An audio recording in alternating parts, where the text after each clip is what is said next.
Parliament bagiwangula abajulizi bongera okulaga nti banafu nnyo. Nagamba nti akatambika mukyala Kinyamatama kajja nga ate kirala.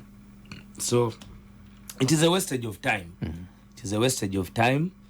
Manyi nti omu ku bantu benenyumirizamu mu byamateeka Honorable Abdul Katuntu tayinza ate kubiraba bulala ng'ensi bw'ebiraba naddala kukulemererwa kw'obujulizi obuleeteddwa mu maaso ge. Sirowooza nti ayinza okulemererwa this time okuprevailinga over madness eri ku bukulembeze bwa Parliament. Naye ndabye ko bajulizi babaleeteddwa leero okuli ne Deputy Sergeant at Arms. Ebibuuzo abo bonna baze babiggwa. Tewaliwo yayise kibuuzo n'omu. Tewali n'omu. Naye byonna biboogedde bibadde byongera kuluma zaake. Anti oli okwogera n'ebituufu kirala. Gwe byoyogedde n'amazima kirala. Cross examination ebadde eti eya Lukwago. Era Lukwago ayongedde okuluma ejjiiko.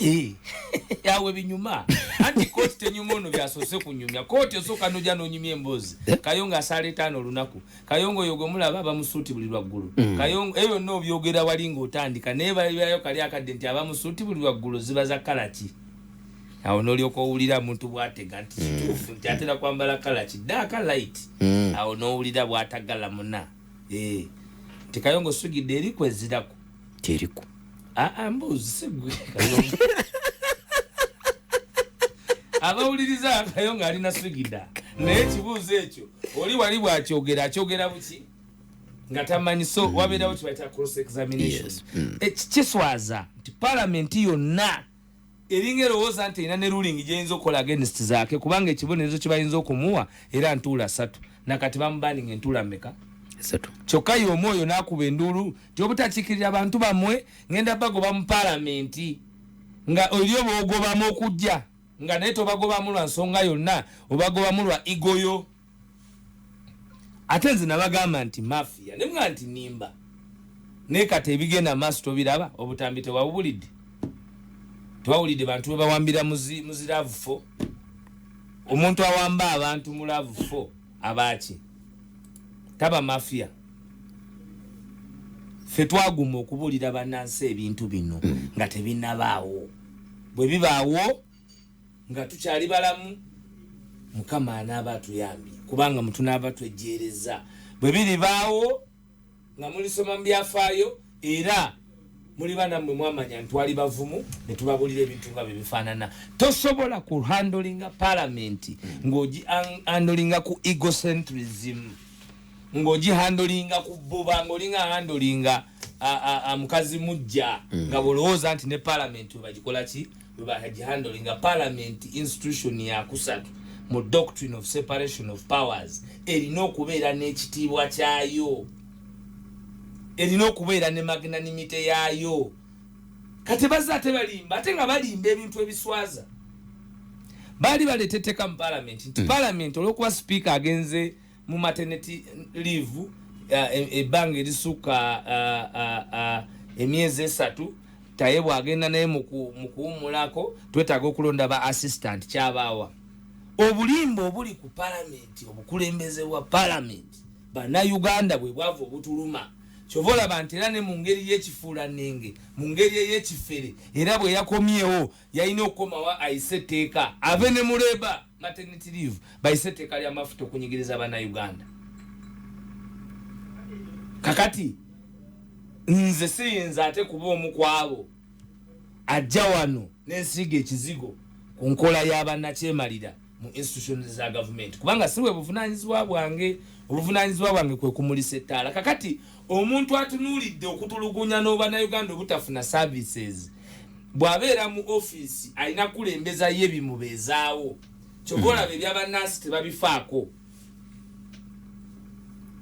eby'abantu okubula tebabifaako. Okay? Tebabifaako bababuze oba tebabuze ensonga enkulu bebo beekumidde batya mu buyinza okunyagulula eggwanga n'okwongera okuliteeka mu matigga. Bweki baba planninga kyokka ekyo.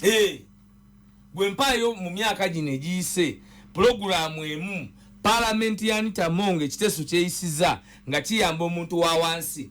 Anita Mongo parliament ye yagamba nti omupangisa akubwe kibooko kufuluma mugundi. Eyo wansi maduuka sente ziri mu $. Ziri muki? Mu Uganda omusuubuzi rent olwokubanga n'oli nanyini kizimbe yalemererwa engeri gyayinza okumanaginga mu sente y'awantu terina mugaso. Naye oli atunda mu shiringi emuga atunda mu shiringi okyuse shiringi zompe eki? Mpe $. Gwe bakikola mu nsi ki nga mulimu economic planning. Ebyo nabivunanyizibwa kwa Anita Mongo. Kwa speaker the third institution policy yonna anti ababaka mwebali ate ababaka nkwame management kuba naye micro manager ate sina manager ye miss manager micro miss manager gomanye okubanga buli kintu wakifula kya nasiba mukange naye nga ate toyinaayo wadde na kimu kyoyinza tuukiriza mullo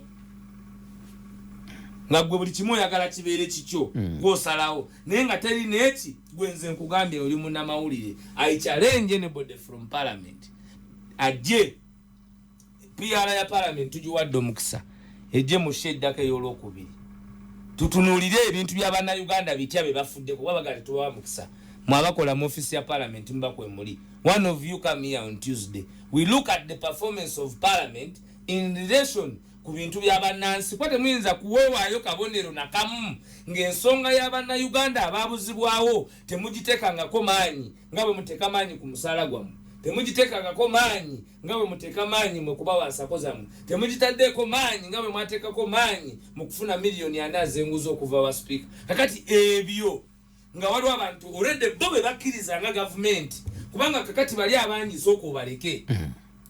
Omusoga akoba nti akatono kazira muliso yakatono kazira muliso ate ekiye kirala naye kyengezaako kulaga nti ffe batugamba 18 kandi tugamba okay mukkiriza nti mwawamba ne mubuzaawo 18 mubatuwe nabo tebabatuwa bo bennyini be bakkiriza 18 nti baawamba era nabo tebabatuwa mutuwe emirambo gyabwe tebagituwa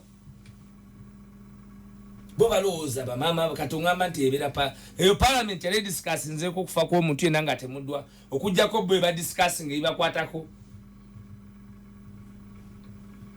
gwe parliament yawaza nga speaker yayombera ku social media kanzije katono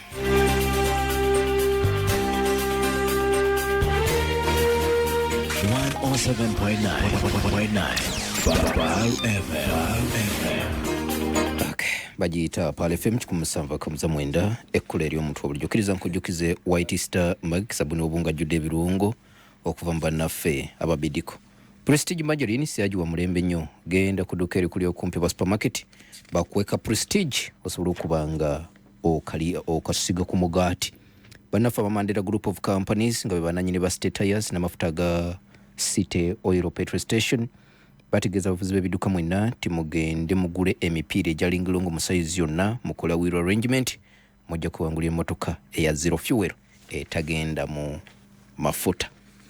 Bannaffe ba 3 Ways Property Consultants Limited bategeeza mwenna bagalugula plot ku nguudo ezifuluma ekibuga oba ezingira ekibuga nti mubeekwate bagende maaso n'okubanga babaweereza balina abasaveya oba abayita abapunta abalungi abajja okupuntira ettaka lye bakuwa ebiwandiiko ebirikwatako balina abalongoosa zi compound kale bakubire ku simu 0752 72 17 FM yonkaaga musatu.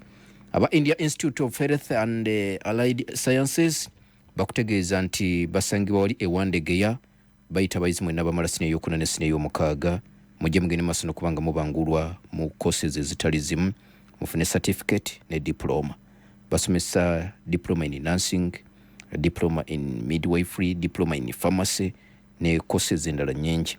Bakubire ku simu eri 0753 663 23 oba MTN eri 0774 663 4655 okumanya ebisingawo. Waiswa ndabakadde katutwala naye gundi ono enso obadde obumanyi bulungi Joyce Mpanga omugenzi ambadde simanyi bulungi wadde tumanyi bulungi naye mbadde manyi byakola nga biriwa Joyce Mpanga ekisooka yazaala Daudi Mpanga kyo kyokka Daudi Mpanga y'omukulu yajjukirwa mu Uganda yajja nasoya cross examination gyenkugambye mu musango gwa rape yali yakava Bungereza najja wano kooti maaso ko kulabikira Dr. Kizza Besigye bamukyachinga mu kwasango gwa Kyakuwa mutabani wa Joyce Mpanga bamuwalidi council mu cross examining ebiseera ebyo mwali ne CID director CID wa Uganda bali bamuyita yali mukyala bali bamuyita nyo mukyalo oyo atali akulu akulu gwe yadda mbigere yali Sekajja naye yamucross examininga era munagenda ne bamuza Nairobi nga wantakyayinza kukola mirimu gyemirala gyonna kubanga yalaga obukugu mu butya bwe baali basibye omusango kubanga omusango ogwo Banobo Mayombo bwenzijukira obulungi omugenzi bagulye ne mabegera kyajjukirwa nti omu ku abajulizi abasinga bayingiranga mu kooti nga omugenzi Kyakuwa nga beebikiridde naye nga munda babataddemu bu headset ng'eri Mpanga bwabuuza ebibuuzo eno Kyakuwa bwaddamu naye nga si yaddamu ng'ate Bamayombo balina gye baatudde be bamubulira ebyokola ki naye Mpanga yabuuza Kyakuwa ebibuuzo ne batimanya Kyakuwa natandika okwagala okukakwatako nga ansa taziwulira nga lijjanga amazzi ekyokubiri mu Bwakabaka bwa Buganda toyinza kuboogerako notayogera ku Joyce Mpanga kituufu bali instrumental nnyo kubanga ate bawera naye yali wakitiibwa Emengo so bali very very instrumental era ne mukubeerawo ne mukutandika kwa Obwakabaka oluvannyuma lw'okubanga buddiziddwa mu 1993 akyokusatu abadde mukyala muyivu y'omu ndowooza ku bakyala abaasooka either okuba ne degree oba mu buyivu omwo y'omu ku bakyala aba Uganda abaasooka okubeera abakukunavu ku level yeyiye y'okuba nti asobola okuweesa abadde nakinku abadde mugezi nnyo abadde administratinga ng'era atula ku board zigasa eggwanga lino ez'enjawulo nkakasa nti eggwanga lifiiriddwako omuntu abadde obuvunaanyizibwa asobola okugibwako amagezi ku nsonga ez'enjawulo bye bitono bye mbadde mumanyiiko naye nga okuba nti mumanya nnyo ekiwanvu okuba nti azaala lawyer nakinku in fact so bali ndowooza nga abasatu abali vibrant era twagala aba program ene yanamwatulira okutuusa okusaasira kwaffe eri wekitiibwa Daudi Mpanga ne family yonna ya Mpanga olw'okuviirwako apira ennene ey'obuvunaanyizibwa nga mukyala Joyce Mpanga wamu n'okusaasira Obuganda bwonna Ssaabasajja Kabaka twakuumye bubi kubamanyi nti ewa Ssaabasajja Kabaka Joyce Mpanga abadde mpaji y'amaanyi naye nga ebyo bibeerawo abasiraamu mwakigonza nti inna lillahi wa inna lillahi rajiun. Bamuyita Alex Waiswa Mufumbiro. Kadi nkalaba kakano katutwala tusigaza eddakiika ziri 3 tukiri maaso okubanga tusiibula. Wa alaikum salaam wa rahmatullahi wa barakatuh. Ono mulimu ekkojja. Yasaba mulimu ekkojja. Abazinga aliko wakuna. Yasooka baali Kyabazinga aliko wakuna. Yasooka baali bamuyitaani Obwakabaka bwa Busoga atandikawo mwaka ki yebibuuzo byange. Kale kadi kana tusobozesa okuddamu ebibuuzo ebyo byonna omulimu w'ekkojja ndowooza ebibuuzo ebyo programu yaffe eddako tujja kumwanukula. Obwakyabazinga butandikibwawo kakati Obwakyabazinga just abantu okubabuulira bwatandikibwawo oluvannyuma lw'Abazungu okujja era baasindika omusajja gwe baali bayita Semeyi Kakungulu.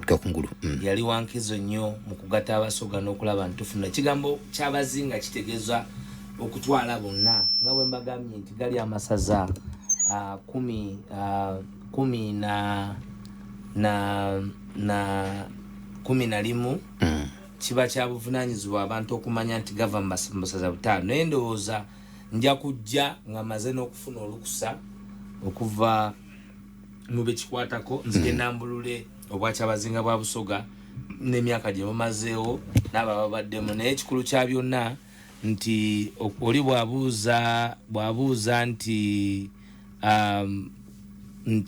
Obwakyabazinga bwakureatingibwa mu 1906 naye nkugambye omuntu yalina enkizo 1900 era nga bembadde nkugambye yali Semeika kungulu ng'abazungu bagezaako okubona nga basobola okukansa Busoga naye bwe tugamba nti owookuna tekiri necessarily nti ye namba 4 mu lulyo lw'abakyabazinga babaddewo naye mu lulyo olw'abagabula wakuna olwa entambula y'obwa kyabazinga kulaba nti ye yowookuna Wilberforce na Diope Gabula kubanga ye ate baba mugulika mu lulyo lw'abagabula ontegeere bamugulika mu lulyo lwaki lw'abagabula so mbadde nina okujja ekyo nkinyonyole naye nga tujja kufunayo program not necessarily neddako wenzijja okujambawe institutional memory ye Busoga nga bino ebintu ebisinga n'amazzi gamaze okuteeka obulungi ne honeymoon ya baba mwene muyone maze okola ki okuwa njagala tusibule eggwanga naye nga tunasibula kana kabuzo okiriza nkakubuza Waiswa otasima asigenda kusima kano kunaza kubonaza kyekisinga okunyumira mu bulamu yani yakikuwadde ekyo mbuuziza bubuuza ekisinga okunyumira muki mu bulamu kabuzo kangunyo kazibu nokwaka simanyi wa mu sports simanyi oba omanyi nze nali all round student abeera mu buli kintu kumpi so kati muki ekinyumira mu bulamu kyenga nti kino kibaddewo nekinyuma nembeera nti kati am extremely happy ndowooza ekisinga okunyumira kekadde kenfuna n'abaana bange kinyumira nnyo awo kumusanga nga yabadde tayogera jjo kati ate ayogera yabadde tampita kati ate olusindwawo nnyo okubeera nabo kati buli wenfuna omukisa olusi nsangawo changes ate abasinga bali mu kisulo era nyumirwa nnyo okubatwala ku ssomero n'okubano naye ku ssomero kinyumira nnyo abantu kikunyumira naye okituukiriza kinnema naye buli bwenkikola mpulira nga at least nakyembalaze nti okusoma kyekikulu sibula tugende Waiswa nenda okusibula abali kuwuliriza mwena